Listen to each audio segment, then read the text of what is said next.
जगाशी नाते जडे बोध कथेतून घेऊ धडे. आजच्या परिपाठांतर्गत गोष्ट घेऊन येत आहे स्वाती. आजची गोष्टीचे नाव आईच्या पावलांचा आवाज. शाळेचं पटांगण त्या दिवशी वेगळं शांत होतं. परीक्षा सुरू होती. पान उलटण्याचा आवाज, पेन चालण्याचा खडखडाट आणि मधून मधून ऐकू येणारा खोल श्वास. मित्रांनो, सगळी मुलं लिहत होते, पण सायली मात्र लिहत नव्हती. तिच्या समोर प्रश्नपत्रिका उघडी होती, हातात पेन, पण तिचा डोळा मात्र वारंवार दाराकडे जात होता. गुरुजींच्या हे लक्षात आलं. ते हळूच तिच्या जवळ गेले व म्हणाले, काय झालं सायली? सायलीचा आवाज मऊ होता. सायलीचं पेन थरथरलं. ती म्हणाली, गुरुजी, आई म्हणाली होती मी ये तुला पेन, पण आई आज आली नाही.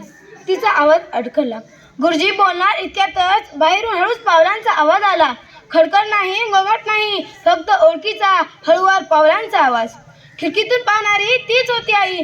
गोमेजलेली, काम न करू शकलेली, हातावर मळ, पायात साधी चप्पल. आईने वर्गात प्रवेश केला नाही, फक्त एवढंच पाहिलं, माझी मुलगी लिहिते. एवढंच पाहून तिच्या चेहऱ्यावर हसू आलं.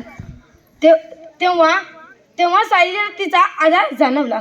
सायलीचं पेन चालू झालं. ती लिहू लागली. पहिला प्रश्न, दुसरा प्रश्न. आई बाहेरच उभी राहिली. ती आत आली नाही. ती न बोलता निघून गेली, पण तिच्या पावलांचा आवाज अजूनही सायलीच्या मनात घुमत राहिला. परीक्षा संपली. तिने उत्तरपत्रिका दिली. गुरुजी हळूच तिला विचारले, सायली आता कसं वाटतं? ती म्हणाली, गुरुजी, आई आज आली होती. तिने काही बोललं नाही, पण ती मला सगळं सांगून गेली. त्या दिवशी सायलीला एक गोष्ट समजली की आई नेहमीच जवळ असते.